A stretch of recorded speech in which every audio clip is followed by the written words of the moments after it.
jurisdictions. Samuel Okudzeto Ablakwa is our guest to start Key Point for the morning. Honorable, good morning. Welcome. Good morning, Alfred. Thank you for having me. It's good to have you. I see a lot of documents. My table is filled with so many documents. What is all this about? It's, well, good morning to all our viewers. There are documents on the really scandalous sale of Smith Hotels to Rock City Company Limited, owned by the Minister for Food and Agriculture, the Honorable Brian Champon. You know that in recent times he has been daring me, saying that I don't have any documents, fact, yes, and that he will gift me his mansions and Zako and a hotel in Akosombo and all of that. I don't need any of his... you don't need the hotel I don't need any in your constituency? I don't need any of those things. That hotel, by the way, is not in my constituency. It's in the Sojaman constituency in the Eastern region. Volta Hotel? I'm surprised he doesn't seem to know where his hotels are. His hotel, the Volta Hotel belongs to him as well? So he claims. I don't... No, that's a VRA-owned hotel. He claims it's for him, but it's not in my constituency, and I don't know anything about his interest in that hotel in the Sojaman constituency. I'm not doing what I'm doing for personal gain or for gifts and all of that. Look, we have been very consistent, and you know my position on these matters. 16 years ago, I went to the Supreme Court when I discovered that the Honorable Jacob Echebilampi was purchasing his bungalow. I have always maintained that public officials should stay away from the sale of state assets. They should not participate in the purchase. It is a principled position. And anytime I intercept documents, I discover that public officials who have state assets entrusted under their care and tell all of us that these state assets are not good for the rest of us. They say they are making losses. These state assets are not great. They don't meet our expectations and are a drain on the state. It always beats my imagination that it's not good for the rest of us, but it's good for a few politicians who then turn around to buy it. So it's a principled position that I have always maintained, that public officials should stay away. And if you read our constitution carefully, the framers of our constitution were concerned about conflict of interest matters. That is why in various articles under the constitution, if you look at 284 of our constitution, public officials should not position themselves in ways that their private interest conflicts with their public interest. And it says directly or indirectly, sometimes even the perception of it. And if you read the locus classicus on this matter, the Anane ruling from Shraj, is very clear. The perception, directly, indirectly. Then you go to other articles in the Constitution, which provide certain safeguards. That if you are a public officer, you are a member of parliament, you are a minister of state, and you want to hold an office of profit, you want to engage in transactions of this nature, you need the permission of the speaker. You must go through a certain strict process where you meet the committee of members holding office of profit, which is one of the very serious committees in Parliament, chaired by the second deputy speaker. Now, this committee will assess your business interest, the transaction you are going to engage in, whether you will not be in a conflict of interest situation. The speaker will also assess the work of the committee, the recommendation of the committee, and then you are given a certificate from the speaker. So it tells you that the Constitution knew that, the framers of the Constitution knew that people could come into public office and take advantage of public office to, as it were, engage in such transactions which undermines the progress of our country, which gives them an advantage over other citizens who are not in government. So a clear case of insider dealing and all of that. And don't forget that in this instance, if you look at all of these constitutional provisions, the Honorable Brian Champon is in breach of them. Remember that credible checks, formal checks from Parliament's committee on members holding office of profit revealed that he did not go through the rigor. He didn't go through the process. And that argument he's made. And he has not obtained a certificate from the Speaker. So because he says he's not directly involved in managing the affairs of the hotel. He is not involved in the day-to-day management of the hotel. So he has answered that question in the first phase of this whole thing that you are on, is it not? So it is not about a certain post facto rationalization, an attempt to be evasive. If you look at the facts, the facts are clear that he is one of 2 directors. He's a sole shareholder. He's a sole beneficial owner. As a non-executive director. He is one of 2 directors. He is the sole beneficial owner. He is the sole shareholder. He has not disputed that. And if you look at all the developments so far, I have consistently read letters, protests about his own engagements, leading assessment teams to carry out due diligence at these hotels. And I've constantly read the letter from the Dinner Traditional Council when they met him on one of such rounds, assessing the Elmina Beach Resort. And Nana Kojo Kondia, the sis, the Mahin of the Dinner Traditional area, writing to the Chief of Staff to protest that, look, you people are about to sell this hotel. We have noticed that Donald Branchapon is actively leading the process, assessing these hotels. You have not engaged us as chiefs, as landowners who gave you the land. In fact, it's on that point that I want to hold you on, because the likes of the former chair of the NPP, Freddie Osimhen-Oblay, who has been talking to you directly about some of the things you've been saying about his son and his involvement in the beachfront of Labadi Beach Hotel, is saying that, look, it's surprising to him that we expect SNIT to go and be engaging the chiefs of an area before a decision to sell its stake in a hotel is made, because in his view, he doesn't see why that should happen, right? So hold on, let's take a listen to Freddie Blay in that interview with my colleague Beatrice Edu about this point that you just made, and this whole sale of this stake of SNIT in some 4 hotels to Brian Champon's Rock City. Take a look. You said Labour, you've given, SNIT decided to get involved with hotel management and purchase La Palm and all others and all invested in it. I don't believe they want to consult TUC before they did that. You don't think it was right for them to do so? I'm surprised you're asking this question. Because you've given, listen, please, you've given the management of SNIT the funds that individuals contribute to put up. SNIT is supposed to invest, and when they are investing, they don't organize elections to ask for opinion from the but of course there is a board of directors involved in SNIT. Mr. Blay, so you're going back to my point. No, I'm going to your point, but if you ask me this question, I must take time to explain. When you want to tell that, once SNIT decide that they want to purchase a hotel, they should go to TUC. I'm not saying that. We have 4 members, we have 4 representatives of organized labor. It means they are involved in it. But what I'm saying is that they have come out and say... Thank you. You say if they are involved. I'm saying that yes? You're saying they've been on the board when this discussion started, this process started somewhere in 2018. They had been against it, and they said that we don't think that this is in the best interest of workers of Ghana, and it looked like their concerns were put away, and that is one of the reasons they actually hit the street. I'm surprised. I'm saying when you have a board of directors, they take a decision. The decision is binding.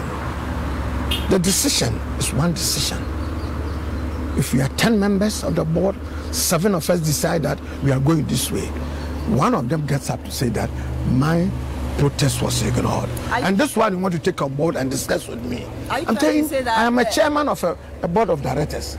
If we go for a meeting, I may be the chairman.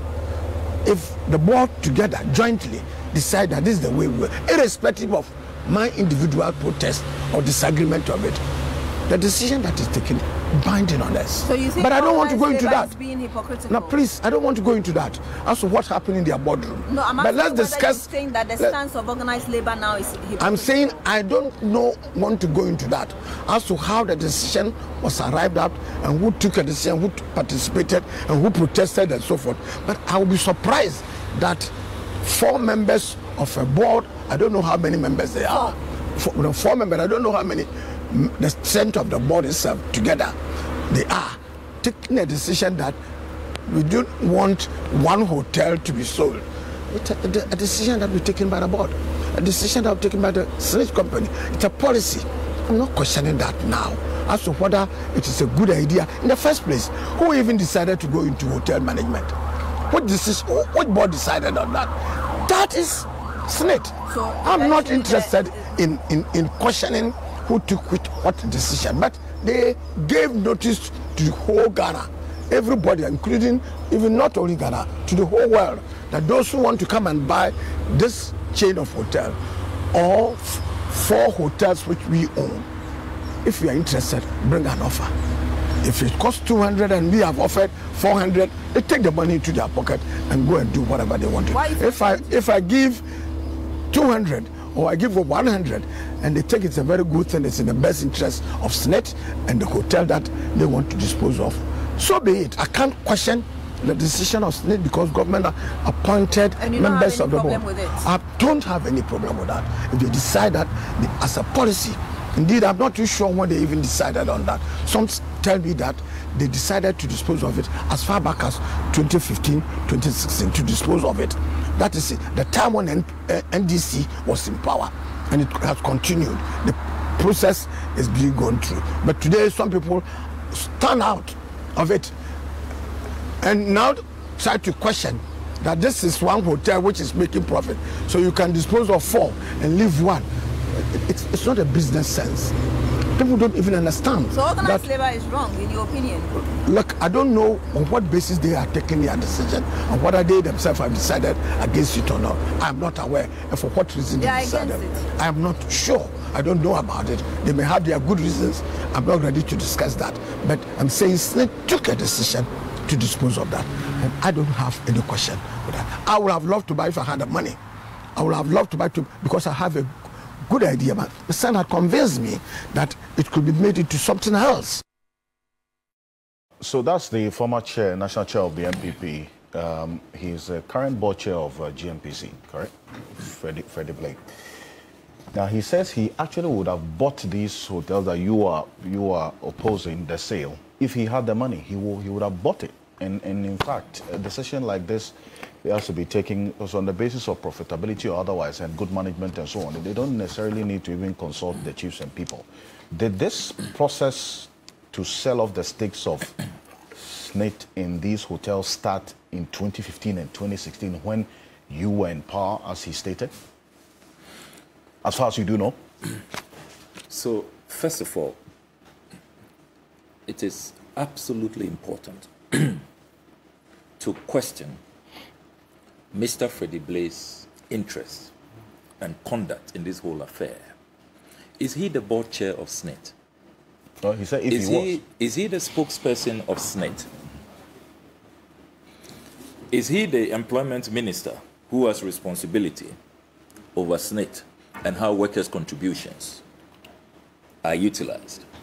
Why does he appear so interested in this matter? Particularly when we now know, based on documents I have put out, that there's a certain family interest. So when consistently you are granting interviews, speaking as though you are the PRO for SNET or the board chair for SNET, it is worrying. We now know that your sons claim to own substantial portions of Labadi Beach Hotel's beachfront. A very scandalous. Well, and he says they went through the legitimate process to get it. So how do you describe that as scandalous? I have here the original joint venture agreement signed on the 19th of November 2020 between Gold Coast Expo, Press Express Limited, and Labadi Beach Hotel. Now, Gold Coast Expo, Press Express, these are companies owned by his sons and their business partner, Lloyd DeVos Jr. They themselves admit that that beachfront belongs to Labadi Beach Hotel and started by engaging Labadi Beach Hotel, signing a joint venture agreement. The circumstances leading to how they jettisoned this joint venture agreement claim to have gone to see some people in the La Traditional Council, and we've seen statements from members of the La Traditional Council claiming that they don't know about that transaction, and how they became owners. And don't forget, this led to an internal inquiry within the board of Labadi Beach Hotel, leading to the dismissal of the then managing director of Labadi Beach Hotel. When was this? Rene Vincent Ernst. Sometime in 2021, thereabout. I see. Now, this situation has led to full-blown litigation in court, where Lloyd DeVos, their business partner, say that he has been cheated out. They have ostracized him. He came up with the idea, made investments, and yet cannot have returns. And he's spilling the beans, revealing a lot in court. And court documents, as you know, are public documents. So when we have this situation, and also we now know, only a few days ago, I published the ownership details of one of the 6 companies that SNIT shortlisted for the purchase of these hotels. And that company is known as Sparta Knives. Sparta Knives is owned by Mr. Freddie Blaze son. And by SNIT's own... Sparta Knives? Yes, Sparta Knives. So you see that after they use all kinds of controversial circumstances to annex the beachfront of Labadi Beach Hotel, which you say is under contention now. Yes. It's a subject of a court litigation. Yes, of a full-blown court litigation. Okay. Now, they then went further to... So when he says that if he had his way, why is he not disclosing? When you've decided to speak to these matters, do full disclosure. You say if he has Be money, sincere. if he has money, he will... Why did he not tell the Ghanaian public that his son actually put in a bid actively? He put in a bid to what? To buy the hotel. The stakes. According to SNIT, actually, they actually came second in the bid. Sparta Knives, yes. So why is he talking as if they didn't actively participate in the tender and put up a spirited effort to own these hotels? They did. You are saying you have documents? I have, yes. Sparta Knives is owned by his son? By his son. Those documents? Yes. I have published those articles of incorporation. They are here. So Sparta Knives, owned by Kwawas Mao Blay, put in a spirited bid. So we all see what is happening. You know, they claim that these hotels are not good for the rest of us. They are not making profits. They are not a worthwhile investment. And yet, actively, they want to own it. So why are they not doing full disclosure? Why are they not declaring their interests? You know, and speaking as though, you know, they are not doing what they are actively doing behind the scenes. Now, I must also make the point very forcefully that the claim he makes, and that is always what they do to try to just equalize needlessly when there is no basis for that. I hold in my hand SNIT's own 19th May 2024 press statement. SNIT says that this process started on the 14th of November 2018. This decision to sell 6 hotels originally by SNIT was a decision that they took under this administration. It is not a process that started under the NDC. 2015, 2016, he says? Total falsehood. Total falsehood. He hasn't read the 19th May statement by SNIT. You should have a copy. It was well published. Absolutely false. It is a 2018 decision by SNIT a decision that began and must be fully owned. Why are they not proud of the decision they are taking? Why are they trying to go back into history, 2014, 2015? If indeed there's nothing wrong with this decision as he tries to pontificate, if it is a great decision, it's good for Ghana, why are you looking for equalization? Why don't you want to own your decisions? And such a major decision, we all know, cannot proceed without cabinet approval. That is why the president himself, the only intervention he has made on this matter is to ask organized labor to go see the employment minister and the board of SNIT, because this is such a major decision that would not have been taken without the express approval of cabinet. The other distortion in Mr. Blaze's interview that he granted you is this claim that workers gave their blessings to this transaction. Again, I have here the 20th May 2024 statement by organized labor. Well, to the extent that they are represented on the board of SNIT, then they are part of the decision. Let's listen to what organized labor says. Quote, the workers' representatives informed the leadership that they had collectively raised objections to the process and had advised that the process be halted.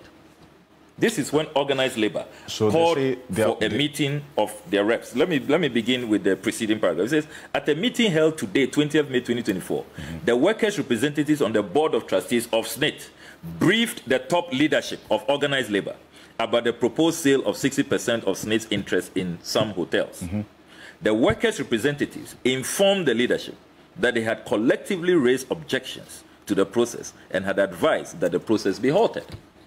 So organized labor has said publicly that until my expose, they thought that the process had been halted, because that is the advice. And look, but how can they think like that? And do you agree with that? Because you see, this intention to sell was not a secret one, at least to the extent that SNIT published some processes related to that in the Daily Graphic at some point between 2018 and 2022, thereabout. They cannot claim to think that the process had been halted when SNIT was going ahead with the process. What, they didn't see the publications in the Daily Graphic? So according to organized labor, yes, the adverts were made. Remember that the first advert was on the 14th of November 2018, requesting bids for a transaction advisor. We all know that eventually SEM Capital was chosen, for which this country has spent about $491,000, about $500,000, paying the transaction advisor. That's over 7 million Ghana cedis. Now, after this process, these ads and the selection of the transaction advisor, according to organized labor, the statement that they put out on the 20th of May, they advised that the process be halted and that they do not support it.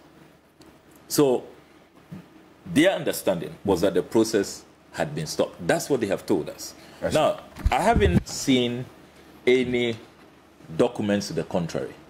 If the SNIT board has any board meetings, minutes, board resolutions, they should put it out so that we can question the veracity of what organized labor is saying, to the extent that that has not been challenged by SNIT and we haven't seen any documents to the contrary. I am inclined to go with organized labor, that indeed they had asked them to stop and they should not have proceeded. All right. Now, eventually, you hit the streets, and I want us to proceed on that path, because these issues, organized labor even joined you, and they made their position quite clear on the streets. You started from the Labadi Beach Hotel, proceeded to the Labadi, that's La Palm Royal Beach Hotel. You've always made that case about the profitability status of Labadi Beach Hotel. And then also the other one, that's Ridge Royale. Yes. So that's 2 of 4 of the hotels up for sale. SNIT, during that meeting that the president directed the labor minister to have with TUC, indicated that they were yet to take the decision to sell I'm sure you saw that.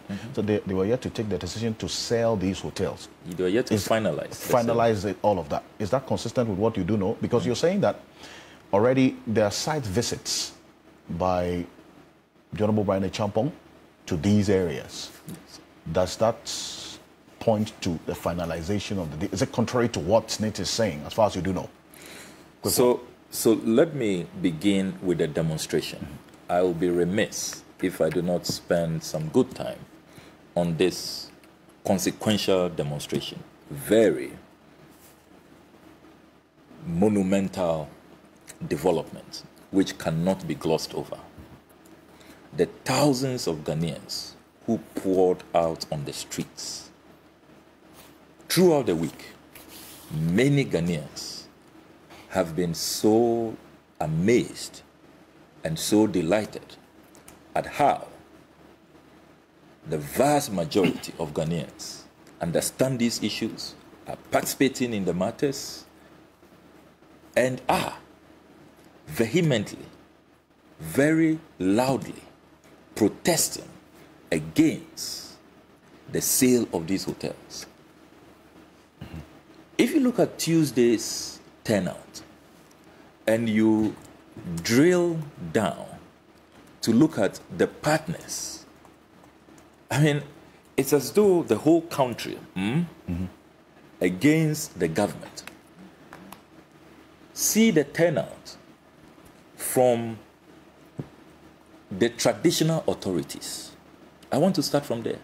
I mean, when was the last time you saw a demonstration where chiefs said that they will lead the demonstration? The chief said, look, we are not going to just give our blessings and sit back. These are chiefs of where? And let the youth. Traditional council? So you heard, and I want to, this morning, salute the La Pa Wulomo, the Wulomo of La, the venerable, the very respected Ni Yamo Obroni the seventh, who led the charge. He came with all the chief priests of La. I want to salute the chiefs of Gamashi, who poured libation before the demonstration and asked for our ancestors to bless our efforts and to help us succeed in this battle to defeat state capture in its crude form. So I want to pay homage, glowing tribute to the traditional leaders. I mean, it's rare to see our chiefs carry out this patriotic duty with such commitment and such inspiration. Then I must salute the TUC who joined us, the leadership of the TUC, led by Comrade Adefio Sechuel, the Ghana Registered Nurses and Midwives Association, the Ghana Federation of Labor. I want to salute all the political parties, the leadership of the NDC. You saw General Secretary Fifi Kwete in attendance, the youth organizer and other executives. You saw the CPP leadership, the PNC leadership, led by Bernard Mona, their presidential candidate. Aspirant, the president, aspirant to be a presidential candidate for the PNC. We saw the coalition of La Youth groups. We saw the United Gadangbe Council. All of these groups who joined us. And you in the media did a fantastic job with your coverage, particularly Media General, TV3. Your coverage from all of what we have heard after the demonstration was quite unparalleled. And I must commend the media for that. The message is very clear. If anybody had any doubts that the Ghanaian people are not outraged, are not appalled, are not disgusted about the state capture going on all over the place, this is the message. And you heard the La Wulomo say that, look, for La, apart from these hotels that are going, their trade fair is gone. Their trade fair, properties there, businesses functioning, demolished at midnight, contrary to even a court decision and court processes.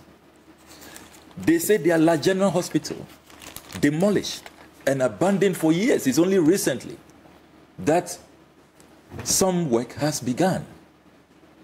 So they say that the destruction of state assets and then the looting of lands, they see it on a daily basis, and they will not tolerate it any further. Are you aware that since we began this crusade, the revelations, so what revelations exactly? Parks and Gardens, I have received calls from Parks and Gardens that they went to work one day. Parks and Gardens, just our green belt, yes, the green belt, which has been preserved since the colonial era. The colonialists demarcated that place as our green belt to give us a green buffer to help us have an ecosystem which is environmentally friendly. We can't have a concrete jungle all over the place. The only surviving green belt now, Parks and Gardens. They went to work one day, and somebody shows up that he's the new owner. The new owner of what? Of the Parks and Gardens, a private developer. The area where Parks and Gardens is where Parks and Gardens is, yes. That's opposite the WAEC. Opposite, WAEC, around the DVLA, Switchback Road. The Switchback Road, yes. I would encourage you to delve into that matter. Parks and Gardens. So they have had to initiate legal processes to protect Parks and Gardens. Are you aware the number of bungalows that have been raised down? Chief directors have reached out to us. Check what is happening, for example, to bungalows belonging to directors of the Works and Housing Ministry, including the chief director's bungalow, and other organs of state. Judges' bungalows are being demolished. Judges are given short notice to leave. By go who? Look And for places to rent. For what purpose? It is the marauding invasion. Do you know that the prisons place, not far from here, the prisons barracks, where close to the Dankwa Circle roundabout, close to Osu, all of them have been given up to July to move out. To move out by who? Who gave them that notice?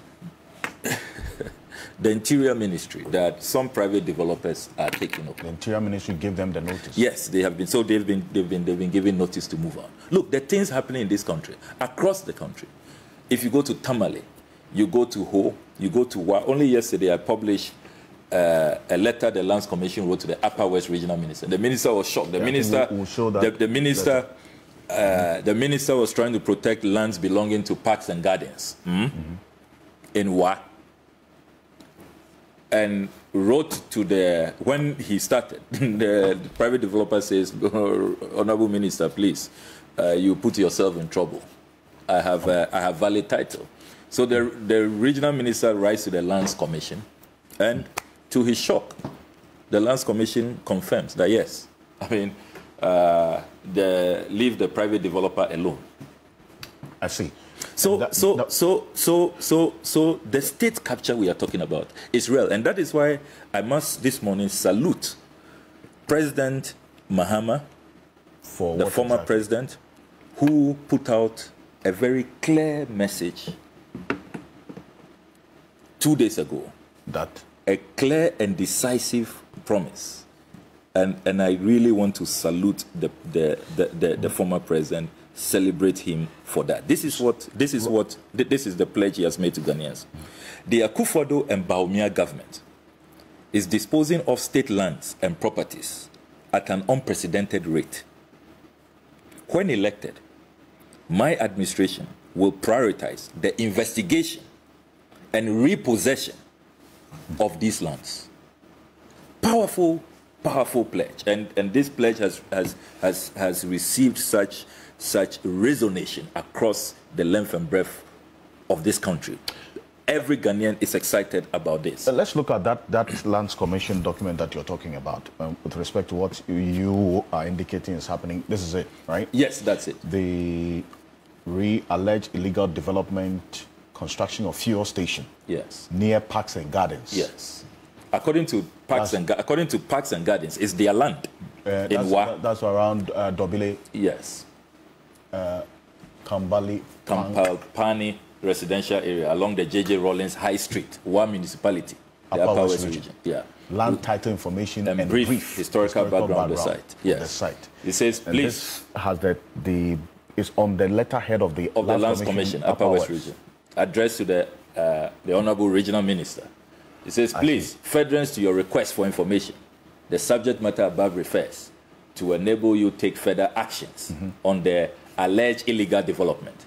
I wish to inform you that per records of the Lands Commission, the developer has a valid land title document, deed of lease, covering the portion developed into a fuel filling station and must be noted as such. That's what they told the regional minister. I see. So they're actually telling the regional minister to back off. The Parks and Gardens people were protesting that is their land, but they've told all of them to back off. The Lands Commission says that they have sold it. The private developer has a valid lease.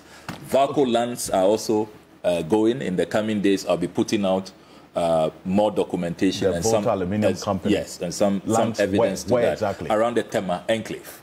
That's also under the auctioneer's interest. It is about to go, and you look at what is happening. The lack of transparency about these processes and how people come to even own this and the inhumanity. Look, if you listen to some of the stories, including stories from judges about the short notice they are given to move out, and how some of these judges, these public servants are told that you have 2 weeks, go look for a place to rent, and then we'll give you some money for your rent. But you see, even the colonialists who we accuse of being, buccaneers, plunderers, and all of that. The judges' bungalows are demolished. Yes, different from the demolition of the National Cathedral. Okay. So you have a situation where now, have you been to even rich doctors are also complaining the bungalows they used to have in the past and all of that are all gone. So all these strategic bungalows, so that you can be close to hospitals where you work, you can be close to ministries where you work, and all of that. We are pushing people out to the outskirts. There were some specific demands that you made of the president in the petition you presented. What are those? And then, because we want to get into some other areas quickly before we end this. Yes, so it's a 15-point petition, and the petition was received by the Deputy Chief of Staff. And the petition is very, very clear. One, we say that President Akufo-Addo should immediately stop the sale of these net hotels. Those who are selling are his appointees. Those making the case to buy them, particularly the Honorable Agric Minister, his appointee.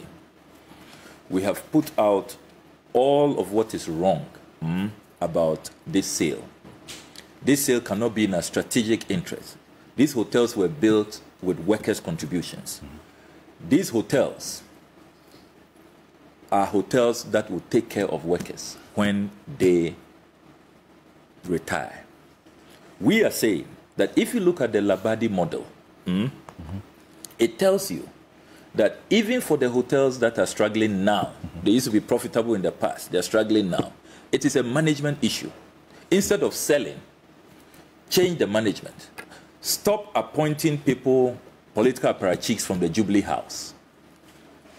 Allow the state board, good corporate governance, they should do a professional hiring process. And let's stop these square pegs in round holes just because of political patronage.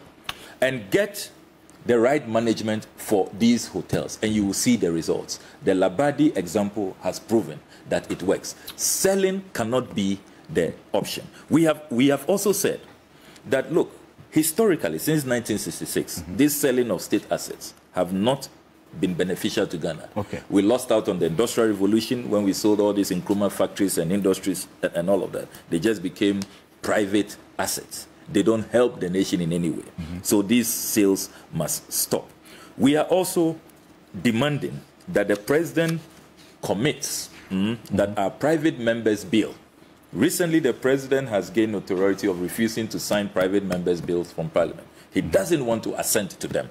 And we know the current standoff over the anti-LGBTQ private members bill. And you're saying you are working around the clock to introduce that private members bill? Yes, a private members bill that will. So people are taking advantage of certain grey areas, even though the Constitution talks about conflict of interest and has put in place mechanisms, go through a committee of members holding profit, get a permission from the Speaker and all of that. People are refusing to do these things and are virtually taking advantage of certain gaps. So we are saying that we are working on a comprehensive piece of legislation, and when Parliament passes this piece of legislation, we want the president to commit that he will assent to it. So that we will have... This legislation will do what? What exactly will be the intent? This legislation will ban, it will debar politicians and politically exposed persons from buying state assets. We think it is abhorrent,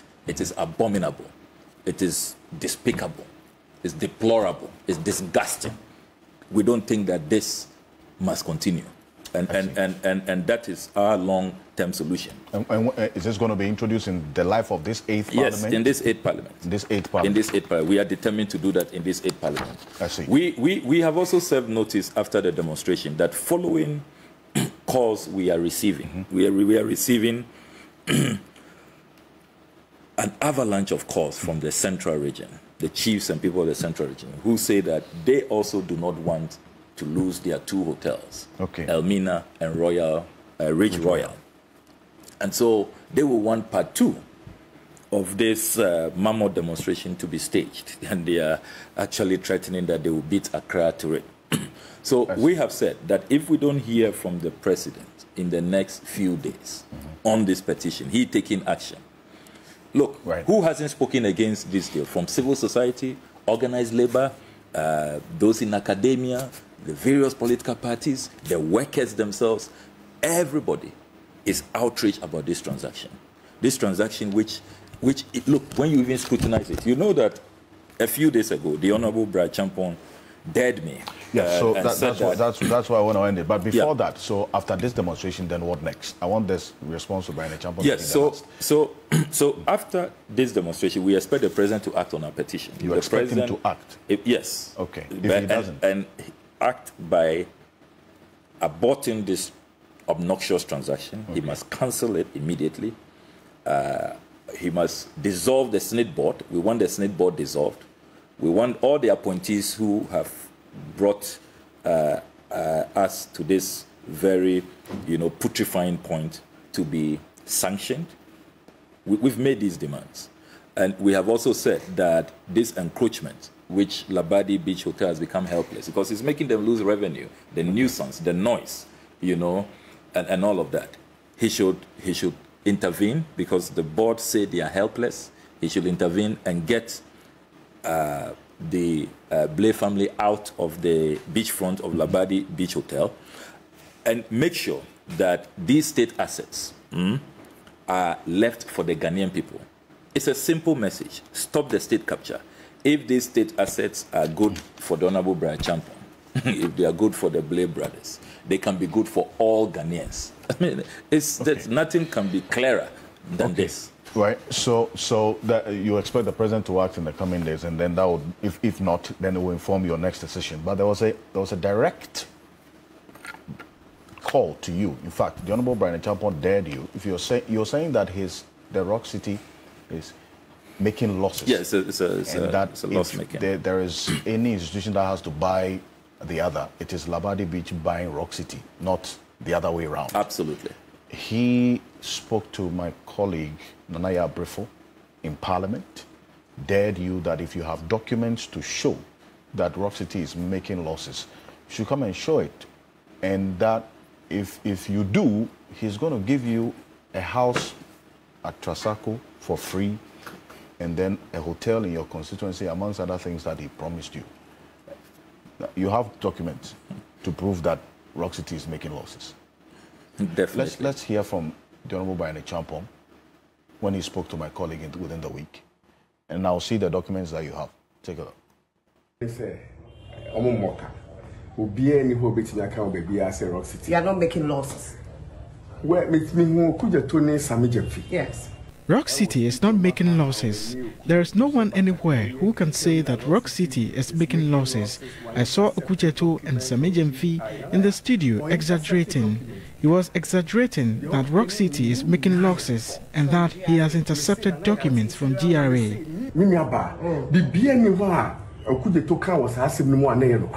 He dared Samuel Okudzeto Ablakwa. Yes. Rock City is not making losses. There is no one anywhere who can say that Rock City is making losses. I saw Okudzeto and Samijemfi in the studio exaggerating. He was exaggerating that Rock City is making losses and that he has intercepted documents from GRA. Oh, so that's it. So that's, you were exaggerating on TV and so on. But let me just put on record that the Honorable Minister Hussaini, Lawyer Martin Pebo, and then also lawyer Yabuabia Samoa, they're going to be joining us. This is the first phase of the conversation this morning with Samuel Okudzeto Ablakwa. And then my guests will join me. In fact, they are here and listening to the conversation already.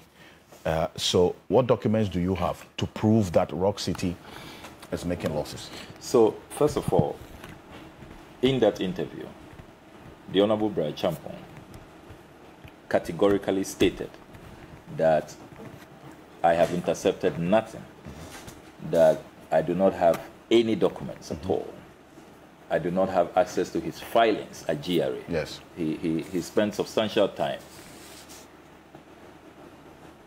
doubting and actually claiming that there are no documents in my possession and that I have intercepted nothing. This morning, I can prove to the Honorable Brian Champon that he clearly didn't know what he was talking about. And if he has been following our work, the work we do in Parliament, carrying out our parliamentary oversight, he should have known that we don't speak to what we don't have. When we say we've intercepted documents, and what is really, if you look at the documents we have intercepted in the pursuit of our parliamentary oversight, even confidential cabinet memos we've intercepted. When Ken Ofori-Atta told the whole country, including the president, telling us that they are not using public funds to build a national cathedral, I intercepted documents from the finance ministry instructing the controller and accountant general to release funds for payment to contractors that had not even gone through the procurement process. We now know that secretly, on the blind side of Parliament, without parliamentary approval, a whopping $58.1 million was illegally released to these dubious elements who have engaged in the biggest financial loss in the history of our country and created the world's most expensive pit. You remember recently the AFCON budget, which government was treating like some nuclear code. They will not release it. Sports journalists, everybody, Parliament, who were asking them, we want to see that document. I intercepted it. So why would the Honorable Brian Champon think that I don't have these documents? So I am going to be generous. I'll give you a copy of the intercepted filings at the GRA. And this is the taxpayer ledger. All the records of his taxpayer ledger at Rock City Hotel. The tin Ghana card is there provided. I don't want to read it to the general public. The tax office is in Koko TSC, as you can see. And the taxes, even though he started operations in 2019, his filed taxes only from 2021 to 2024. But even that, there are potholes, and I'll come to that. So 2021, if you come with me to 2021, you look at the markings. Yeah, 2021. Not me saying. They went to the GRA. If you look at what is at page 1, and said that 2021, per their assessment, they will make losses. They will not make any profit You see the 12 March 2021. Yeah, see. You see that. Process returns yes, for 2021. Process returns for 2021. Reference number C 006446833 R001 YRS 2021. Those process returns 00, no profits. So then 2 years after, 9th March 2023, they said that having not made profits, we have 2 withholding taxes to declare. So do a debit adjustment. You see that 9th March 2023, a debit adjustment of just 20,782, 2021. So, yes. Yeah, you see that. 20,782. But for a business, obviously, if you would say they didn't make profit in 2021, that does not translate into they declaring losses. But they didn't make profit. They didn't make profits. So there's a decision between the two. Yes, okay. I've made that point. So no profits 2021. Then you come to 2022. Now 2022 is exceedingly interesting. If you look at the tax records at the GRA, you observe that for the whole of 2022, there were no filings at all. They didn't file their tax returns in 2022. No filings at all. Then, after this expose, and I went to Shraj on the 17th of May, I filed this Shraj complaint on the 17th of May.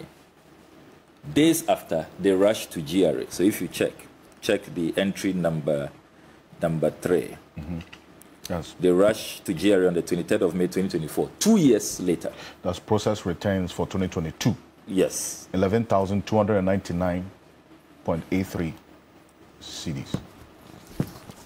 That's what you're talking about? Yes. So they rushed to GRA on the 23rd of May 2024, 2 years after. But 2022, I mean, by the rules, a company should have filed tax returns by June 2023. By April, really, by April. But you can apply to the Commissioner General for some extension. But the Commissioner General must give you. That is so if they file for 2022, but that was not done. None of that was done. They filed for 2022 on the 23rd of May 2024. That is why your document they should have paid penalties, right? Yes, and they did. So they paid penalties if you come to, very brilliant question. So you come to entry number 5. Okay, that's 4,390. Yes, on that 23rd of May, for failing to do that for 2 years. It was only after my expose that they rushed there. And even if you notice from the document, they went there twice. First, went there to say that we have no profits to declare. Then went back to change it the same day, 23rd May, if you look at entry number 4, to say that, okay, we can declare some 383,000. So it's very bizarre. But did they have a tax clearance certificate? Brilliant question. Brilliant question. Brilliant question. So this has opened a can of worms. If he didn't dare us. So if you look at the timelines that SNIT published on the 19th of May 2024, SNIT says that after they had selected a transaction advisor, they then advertised 3rd February 2022, Ghanaian time, 7th February 2022, in The Economist and others, to commence the tender for the hotels, the companies who want to buy the SNIT hotels. And that point 8 of the media release, a total of 9 companies responded to the advertisements by submitting proposals on the 23rd of March, 2022. Deadline. 6 out of the 9 were then shortlisted and issued with request for proposal, RFP documents. So you see that by the time they were participating in this tender, they have not filed their taxes. So it means that they didn't have a tax clearance certificate. And it is... Maybe that's what the GRA to even tell us now. And you know, under the procurement laws, for when you are tendering for government projects, I mean, it's so fundamental tax clearance certificate, SNIT clearance certificate. All of us who have been in the ministry, who have read these procurement reports, when they present them to you, companies are disqualified immediately once you don't have a tax clearance certificate. Now, if he claims that he presented the 2021 tax clearance certificate, he couldn't have had it, because if you come back to the 2021 document, 2021, again, he did not comply. He went back 2 years later, 9th March 2023, attempting to comply with filing his returns 2 years later. And this is the company that we are told is coming to teach these hotels best corporate management practices, how to do a better job and be efficient and all of that. Really, really strange. Then you come to the 2023 filings also, and you see here that point 5, 2023, no profits declared. And then you come to 2024, what has been done so far, 2024. And 31st March 2024, they were very, very, really busy, as you can see from the document, the first page. If you look at the first page of the document, indicating that they don't expect to make profits in 2024. That's the first quarter. The first quarter. And then on 24th May, if you look at the entrance... So that's a debit adjustment for 2024. Number 5, they go back and do a debit adjustment following my expose. So you see a lot happening on the 24th of May 2024 after the expose. So when the Honorable Brad Champon claims that I have nothing, I've intercepted nothing, he stands exposed. But I have stated that I don't need his Trazako house and his hotel and all of that. Even for your constituents. I'm not doing this for any personal benefit. Okay. So look, this company, from all we have seen, whilst they are saying that they will not make profits even for this year, until after my expose, and they go back on the 24th of May to try to do adjustments.